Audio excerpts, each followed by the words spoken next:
Okay, that's the title, the triple single pill. When and how and for whom should we use it? Conflict of interest for political correctness. 8 years ago, this was the situation around the world, that raised blood pressure was the biggest contributor to the global burden of disease and to global mortality, leading to 9.4 million deaths each year, which, if you look at the latest data, has gone from 9.4 to 10.8 million deaths. That's 30,000 deaths per day due to raised blood pressure. This is the biggest single killer. And we've all been worried, quite rightly, about the horrors of COVID, but COVID never, ever killed 30,000 people in a day, and never will. To one extent or another, that will go away. This is a massive killer, and it's going to get worse because the population of the world's getting bigger, and on average, we're getting older. So it's going to contribute more deaths in absolute terms. Now, if we now look where most of the blood pressure is in the world, that's in the lower middle income countries. And you see here 4 different regions. Doesn't matter which one you choose, but if you look at the diagnosis of hypertension, on average, around the world, it's less than half hypertensives. This cascade, the first column here on the left shows that's 100% of hypertensives in Latin America and the Caribbean. The middle histogram there is how many were diagnosed. And you can see, around the world overall, it's less than half are aware of it. But we're still, if we look at the control of hypertension, and this is to the conservative target of 140/90, you see we're into single figures in most of the world. Less than 10% are controlled to 140/90, the thing that kills over 30,000 people per day. So I think it's quite clear we must do a lot better. So let's talk about why, amongst those who are treated, why are we not getting control? And here's a list of 7 things, which I think all of which contribute. Ineffective drugs, I don't think that's true. We've got several classes, certainly 5, that work effectively. Resistant hypertension, that's an overplayed card. Truly resistant hypertension is less than 10% of hypertensives, I believe. Guideline confusion, that's fair. Occasionally, guidelines contradict each other, and that upsets everybody, and it's confusing, it's bad. Drug costs are a real problem, depending on where you are around the world. And then we go on to a few other things. Drug side effects, they're real, they happen. Variably, some of the drugs are much better tolerated than others, but that leads these side effects, one of the things, along with the costs, that affect adherence. A serious problem. The adherence is poor in most places around the world, partly because of cost, partly because of side effects, and partly because of physician inertia. We need to acknowledge that. So, what do we do? Ineffective drugs? I just don't think that's true.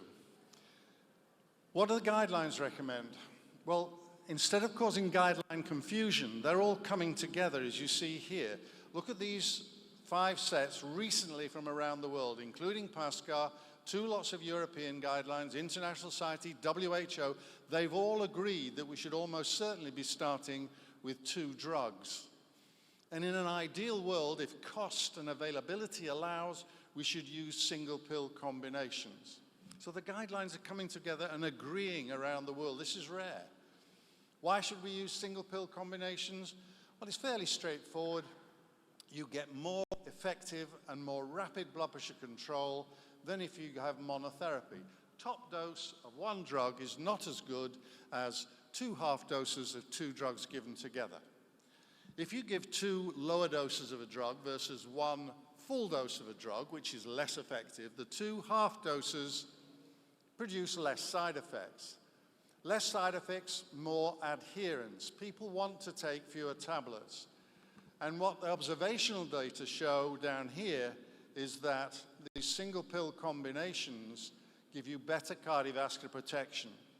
And if they get better cardiovascular protection, they are clearly going to be more cost effective.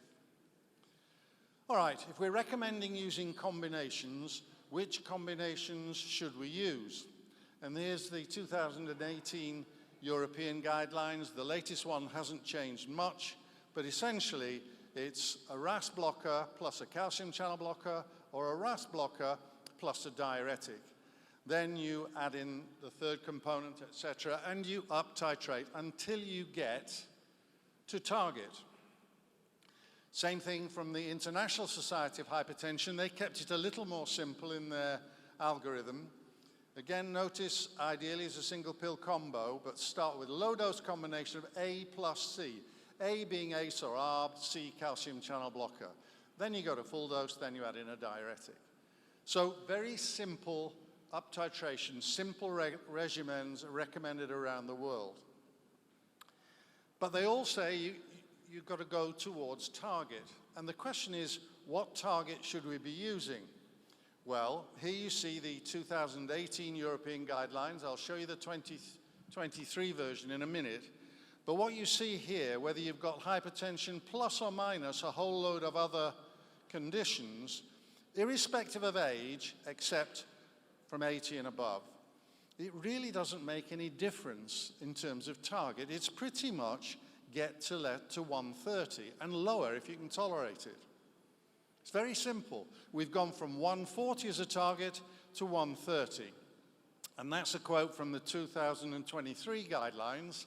If the drug treatment is well tolerated, fair enough, treatment systolic blood pressure values should be to 130 or lower in most patients until you get to the age of 80, where the trial evidence is a bit less assertive.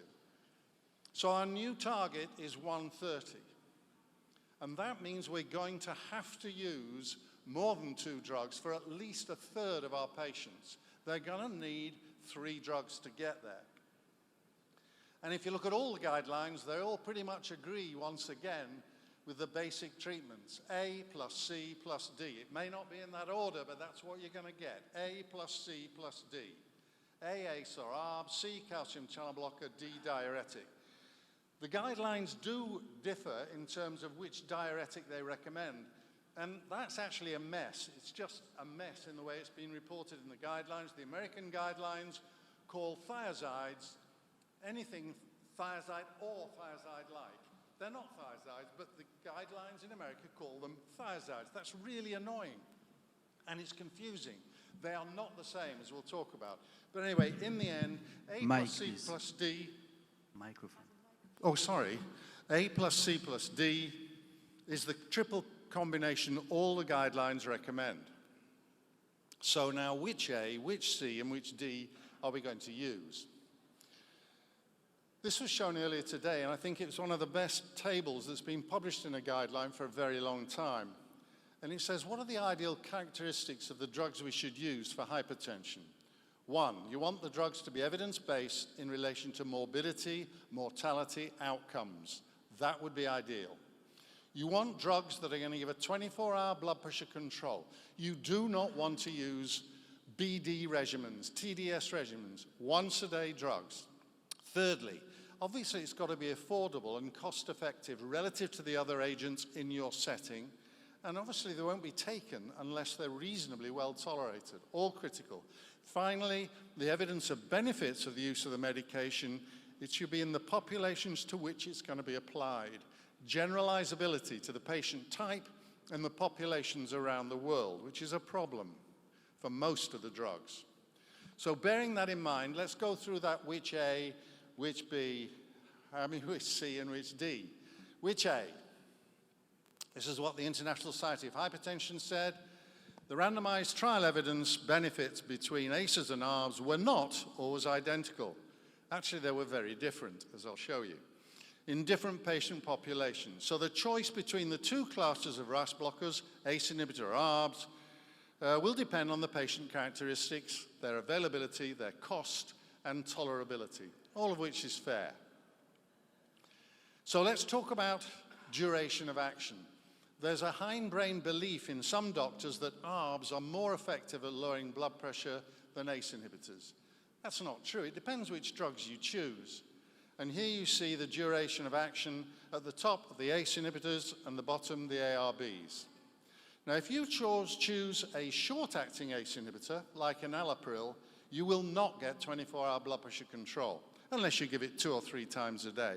Ramipril, very commonly given once a day, does not give 24-hour control.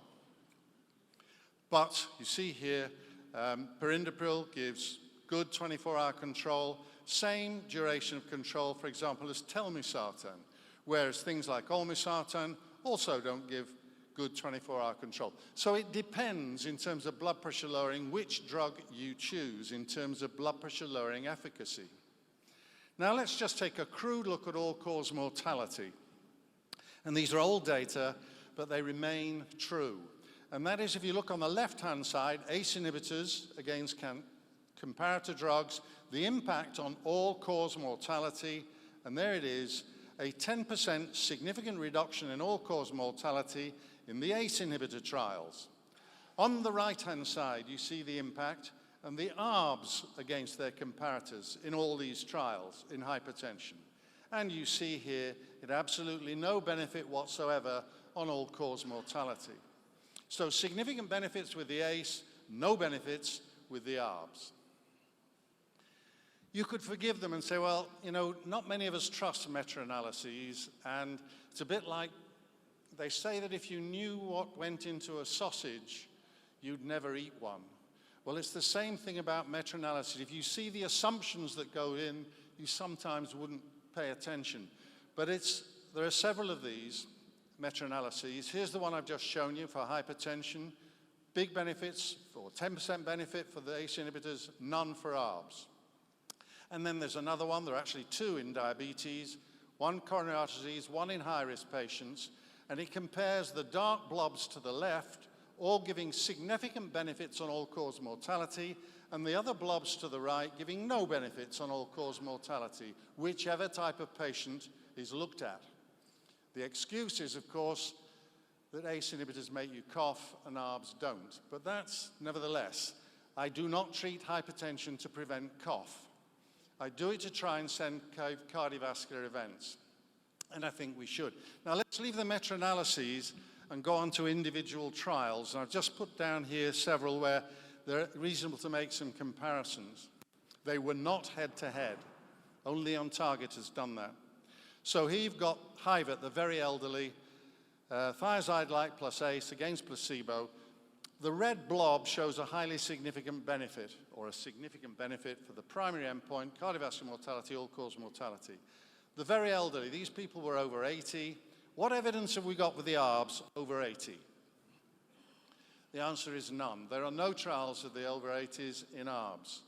Now, if you go on to the high-risk patients, the famous HOPE trial, ramipril, given at night against placebo, big significant cardiovascular benefits across the board, 3 blobs. Well, if it works with the ACE, let's do it with ARBs. So they did. They did the TRANSCEND trial using telmisartan against placebo, and it got no significant benefits. Worked with the ACE, didn't with the ARB. Now let's go post-stroke. The PROGRESS trial was perindopril indapamide against placebo. There was a variable add-on of indapamide. It was inconsistent, strange design, but that's how it was. And what you see, the primary endpoint was recurrent stroke, significantly reduced by the ACE plus or minus the diuretic. Well, if it worked for the ACE inhibitor, let's do it in the ARBs. So they did. They did the PROFESS trial with telmisartan, a big trial post-stroke. No significant benefit with the ARB. None. Big benefit with perindopril indapamide. If we now go to type 2 diabetes, the ADVANCE trial was a single pill combination of perindopril indapamide against placebo on top of whatever else you were taking. And in that trial, big significant benefits, all 3 blobs, red blobs across the board. ROADMAP is the trial dedicated to type 2 diabetes using ARBs. And they used olmesartan, 40 milligrams against placebo.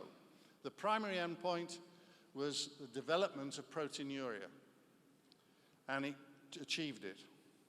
Olmesartan was good at proteinuria versus placebo. But cardiovascular mortality with the use of olmesartan increased 5-fold versus the placebo. 5-fold versus placebo. And all-cause mortality was increased by 70%. Small numbers, so we've got to be cautious. But I think this is enough to be very cautious about the use, certainly of olmesartan, and in my mind, ARBs in type 2 diabetes. So that's the A's. I think it should be ACE inhibitors. Which calcium channel blocker? That's easy. It should be a dihydropyridine, and it should be amlodipine. Why? Because it's the most effective, it's got the longest duration, it's got more trial evidence than anything else. It is a no-brainer. But you say you get swollen ankles. Correct. You do. With a triple pill, with the other components, you're much less likely to get that. And there isn't great evidence for this, but if that is a thing that stops you using amlodipine on a patient, ask them to take it at night. And the incidence of ankle edema is less. However, that's what I think we should use for CCBs. Now, which diuretic should we use? I did a summary in 2010 of all the diuretic trials. And I was amazed to see that low-dose thiazides. First of all, what's a thiazide? A thiazide is easy. It's in the name. Hydrochlorothiazide, benzoyl-flumothiazide. They're thiazides. If it hasn't got thiazide in the name, it's not a thiazide. Don't get confused by the American guidelines. Low-dose thiazides, that's up to 25 milligrams of hydrochlorothiazide, which is the commonest dose of a diuretic used around the world. So they're low-dose thiazides. That's what they are. But there's no evidence, morbidity, mortality, of low-dose thiazides in any of the hypertension trials against placebo. None. Commonest diuretic used. What we do have, when low-dose thiazide was used versus anything else, it was found to be inferior. And there are 3 trials there, that middle bullet, the ANBP2, ASCOT, and ACCOMPLISH. The low-dose thiazide that was used was on the losing side. So what you've got good evidence for amongst diuretics giving cardiovascular benefits is for higher dose thiazides, and most of the trials, or several of the trials, added in potassium supplements because you need it. And I think most of us have stopped using high-dose thiazides because of the metabolic problems they cause. We don't need to go into that. So then you're left with chlorthalidone and indapamide. They are thiazide-like diuretics, and they both have got good trial evidence of benefits. The problem with chlorthalidone, as you'll appreciate, is that it is diabetogenic. It's equivalent to a high-dose thiazide in terms of metabolic problems. So for my money, I use indapamide, slow release, metabolically the most safe of any of the diuretics with good cardiovascular data. I just want to point this out. If we go to the 2018 guidelines, the European guidelines, which by and large I thought were very good, it said this about diuretics. Chlorthalidone and indapamide have been used in a number of randomized trials showing cardiovascular benefits. They're more potent per milligram than hydrochlorothiazide with a longer duration of action and no greater incidence of side effects. Goes on to say lower dose thiazide diuretics also have more evidence than from RCTs demonstrating reductions in cardiovascular events and mortality than low-dose thiazides, and I said that's because low-dose thiazides don't have any evidence. Okay, so if you read that in the text, you then expect that the ESH guidelines would recommend low-dose, thiazide-like diuretics. That's the obvious thing that they would recommend. But if you look at their algorithm, the diuretic they chose, top there, right there, was either thiazide or thiazide-like. So I said to Brian Williams, who's a friend, most interesting thing about Brian is, apart from being a brilliant speaker, etc., is that he used to play Manchester United. He played in goal for Manchester United as a third-choice goalkeeper. So I said to Brian, why have you said that thiazide-like are better, and then said you can use either? And his answer was that green pill at the top left there. The main drive of the 2018 guidelines was to get to single pills. Nearly all the combinations don't include thiazide-like diuretics, they include thiazide diuretics. So that's why they sort of cheated and said, well, you could use either. So that worried me a bit. In an ideal world, the best clinical evidence should give guidelines, that should give clinical practice, and that's what the market should give us. But actually what we're getting is a mixture of the market convenience. It's easy to say ACE or ARB, it's easy to say diuretic, fashion, and the evidence together should give us what clinical practice should be all about. And the guidelines should reflect that. If you look at the guidelines around the world, there has been a drift towards thiazide-like diuretic. You see the bottom three there. Canada, NICE, and ISH have gone for thiazide-like diuretics based on the evidence. I was sorry to see the Europeans, once again, in keeping with 2018, have stuck with you can use either. So, this, ladies and gentlemen, is traditionally how we manage hypertension. I show the cartoon really because in the middle of that you'll see those 3 pills. That reflects the fact from a third of our patients we're going to need 3 pills, ideally as a single pill combination. And I think the evidence that we've got supports that. So, when should we use triple pills? Increasingly necessary to get to the lower target, and over a third of our patients are going to need that if you're targeting 130 systolic. How are you going to do it? Well, you need to use those ideal criteria for the drugs, and the best evidence for long-acting ACE, because it's got extensive trial evidence, long-acting dihydropyridine, because it's extensive evidence, and long-acting thiazide-like diuretics, because it's got good evidence, and it's metabolically the safest. And so who should we use it for? Well, it's a very wide range of hypertensive adults. It doesn't include some of the types of patients. There are other drugs for congestive heart failure, post-MI. Clearly, we're going to use beta blockers in that setting. But as far as the 3-pill combination, A plus C plus D, I think that's what we should be using. Thank you for your attention.